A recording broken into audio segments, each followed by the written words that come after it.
Hey, so I ordered some stick-type batteries from an app called Bangood. It all comes direct from China. They're pretty good prices. Shipping is super cheap, but it takes a really long time to receive the product. Um, I ordered 3 of these stick-type batteries thinking they were going to fit, but they didn't. They're actually a little bit too wide, overall too wide for a standard ENL, LCT, AK, where you put the battery in the top underneath the dust cover. So anyway, just looking at it, it was very obvious that there was some sort of protective boards or something in it to, just protect the stick battery or to protect the lithium polymer battery from being punctured.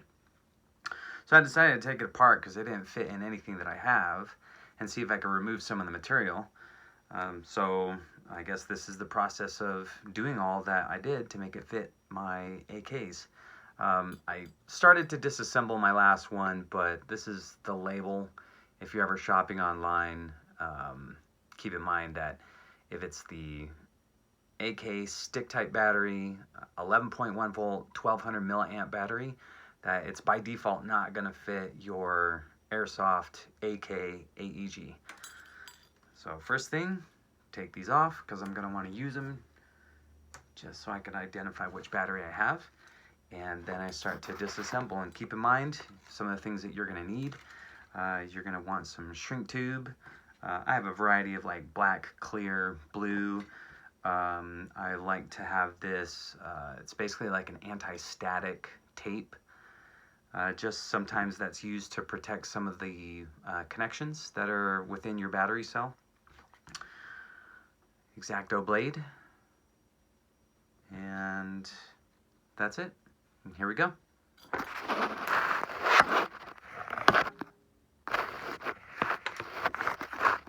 Get this to be in a good position. So I already cut the shrink tube that was on here and started to peel it off. Keep in mind when you're making your initial cut to the shrink tube, you don't want to cut any of your wires, obviously, but just be very mindful not to do that. So I make my cut, remove that.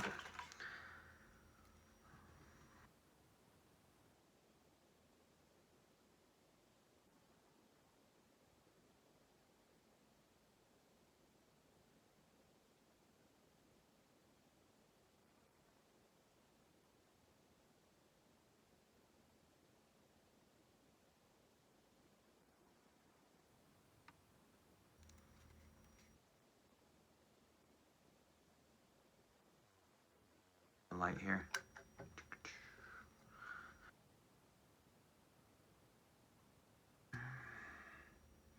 Just apart, be really attentive to what's holding everything together. Don't rip anything off, because sometimes you can pull a wire off of its soldering point. And there's also, with these lithium polymers, you often have a, I don't know the material of the metal, but it's just like a connection from the back end negative, bringing it all the way down to the front so that it's connected to the wire. And you want to make sure that you don't rip that thing or bend that thing out of position. So just be very mindful of what you're doing and how everything's connected.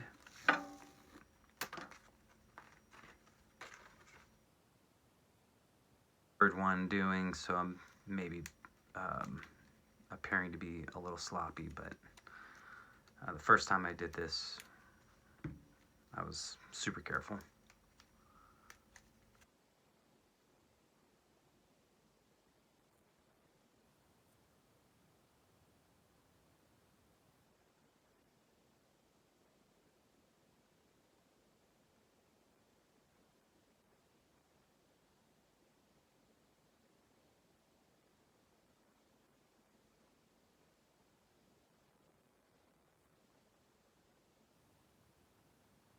Easily, they're like sort of a rigid paper sticker, and I don't know, I feel like I could use this for something, so I'm gonna hold on to those. See how easy those come off?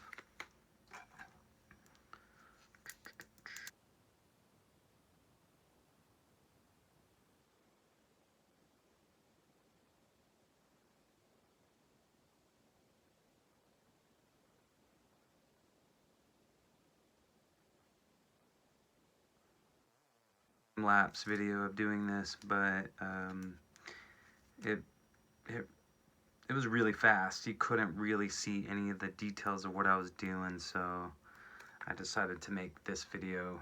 I felt it would be a little bit more helpful to see it in actual time, not in that time-lapse setup.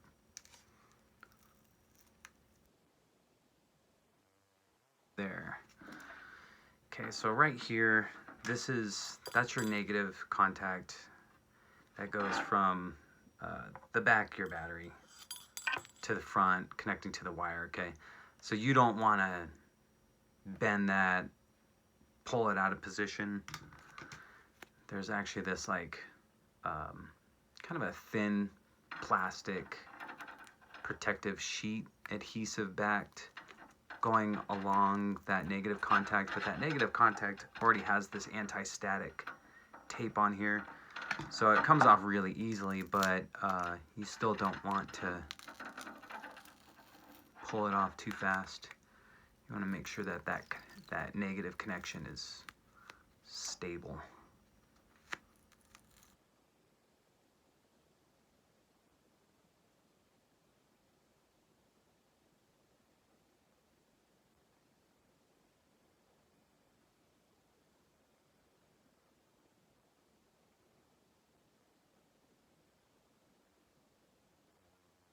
It down, so I'm just gonna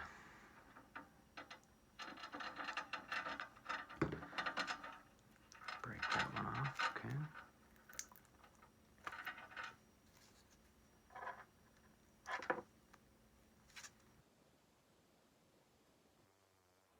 I was cutting all the tape before doing any disassembly, so I'm kind of showing you this like slacked off version of taking it all apart, so forgive me.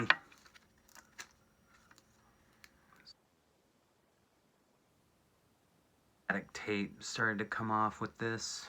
I could try and preserve it, or I could just retape it. I have plenty of that tape, but if I don't have to go through the trouble of redoing it, I'll just try and preserve this.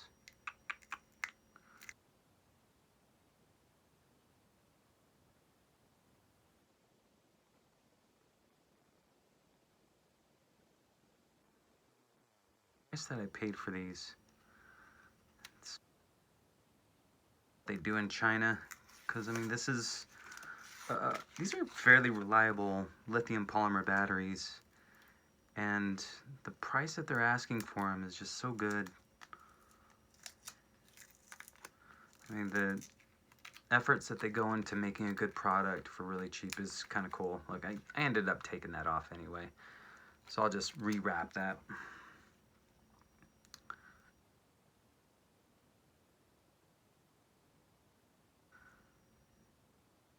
It super sucks. But again, that's your negative end. That metal strip going all the way down here, connecting to your wire.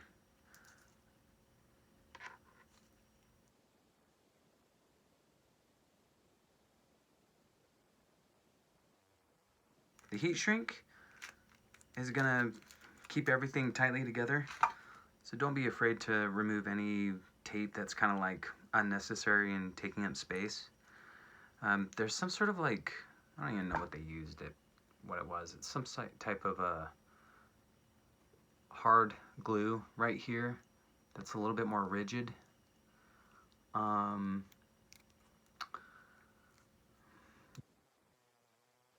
In some of my models, like my real swords and some of my E&Ls, that back end that kind of comes out and creates sort of a square shape, it kind of gets in the way and prevents it from going like all the way into the rear sight trunnion. So I don't know, maybe I'm gonna trim that a little bit.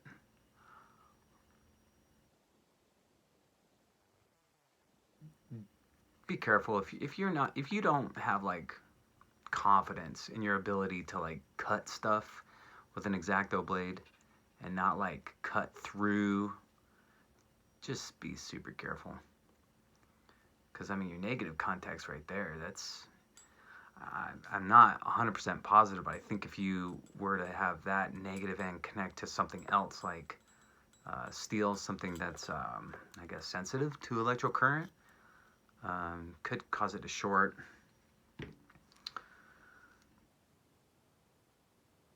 What I'm talking about, I just know at one point I had the negative end of one of my lithium polymer batteries exposed because it was such a tight fit in a reel sword, and it eventually exposed the metal strip right here, and that metal strip, when it made contact with my gun, it just made the gun shoot. I'm just doing a little bit of removing of this adhesive.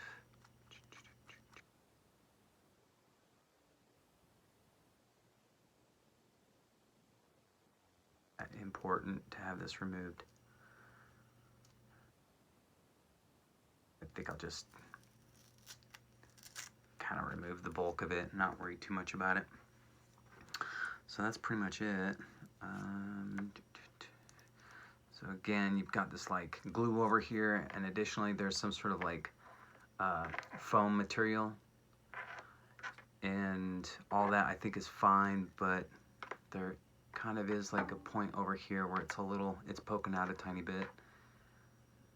We'll see if that becomes a problem. I'm gonna use clear shrink tube on this one. Yeah, I'm gonna do clear shrink tube. Where did I put it? Okay, there we go.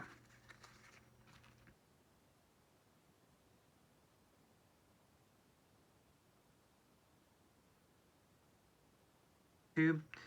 I usually give it about 1/8 of an inch of excess, like beyond the point of the battery, and it will shrink in to kind of like close in over the cell on both sides.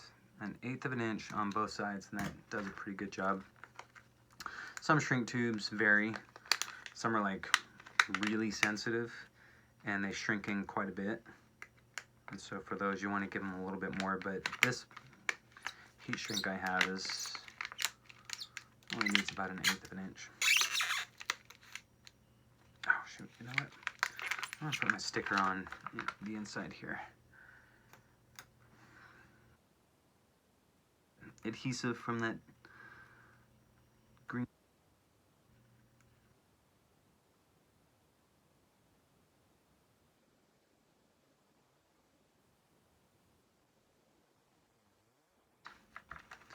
Be nice to have those labels on the inside as well.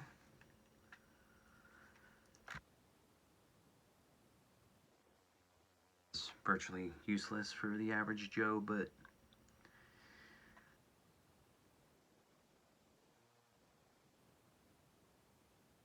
material to just kind of protect that negative contact, so that if the shrink tube does get kind of broken open by inserting that, you know, in the rear sight trunnion, you know, sometimes it's so tight that it will actually tear at that shrink tube, exposing it.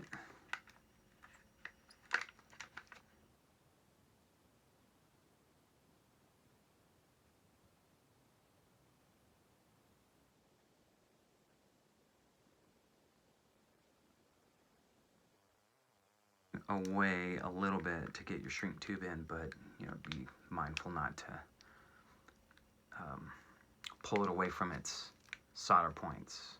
You know, you can definitely just break those solder connections off by pulling on it too hard. And a little bit of this stuff right around here and on the back end.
I just sort of spontaneously decided I wanted to make a little film on this.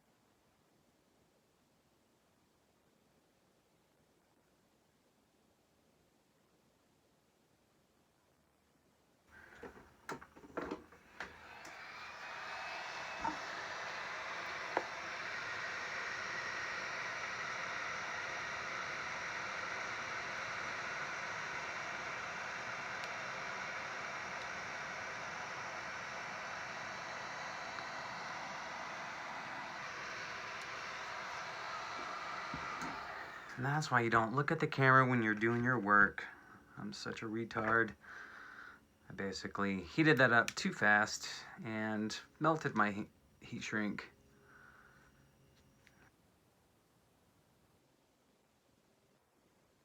Funny. I think I wanted to give it a little bit more than an eighth of an inch.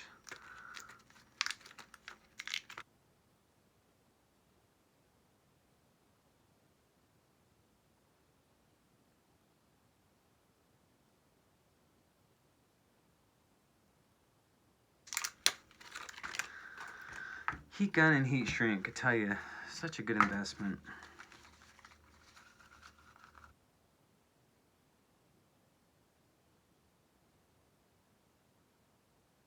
Heat shrink tubing, that's sort of a rubbery type of a material. That stuff is really good when you're trying to put on like selector switch to an SR3. They both the LCT and the MPO AEG version have kind of like sharp edges, and I use some of this rubbery type of a heat shrink to make it a little bit nicer to get a hold of, to like push on and not constantly like jab a sharp edge into my thumb.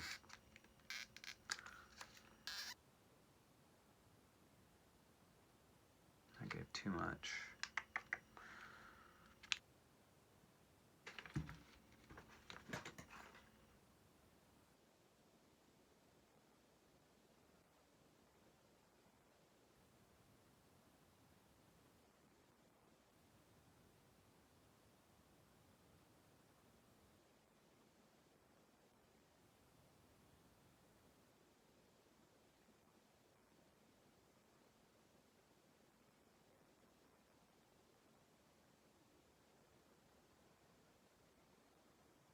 Still a little bit too much heat shrink, but I can always trim it.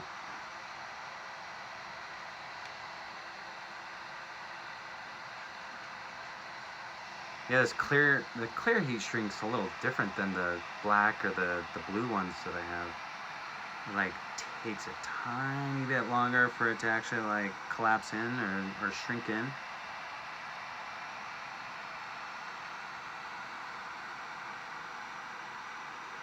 Probably have my heat gun set a little bit too high.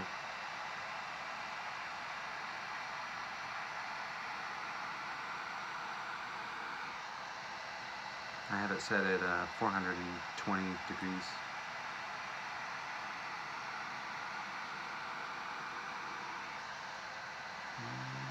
Okay. Just make sure I do a good pass.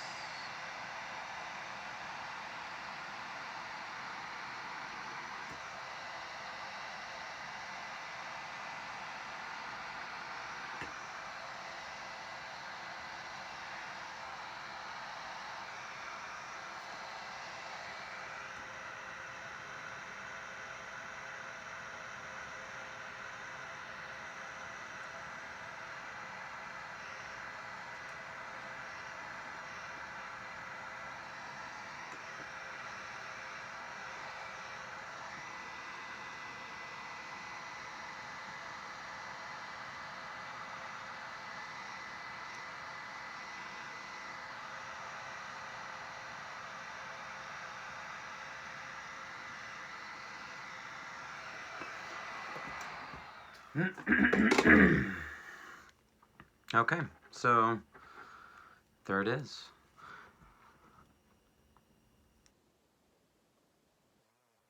Looking. And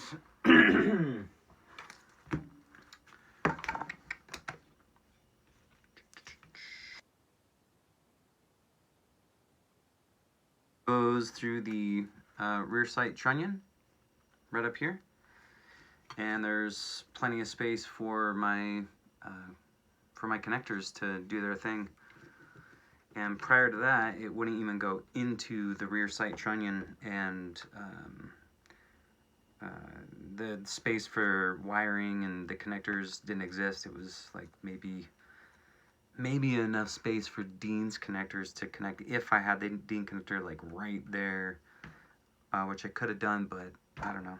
That's kind of a pain in the butt if you've ever attached Dean's connectors and you're putting all this heat shrink tubing and you want it out of the way while you're making the soldering connection.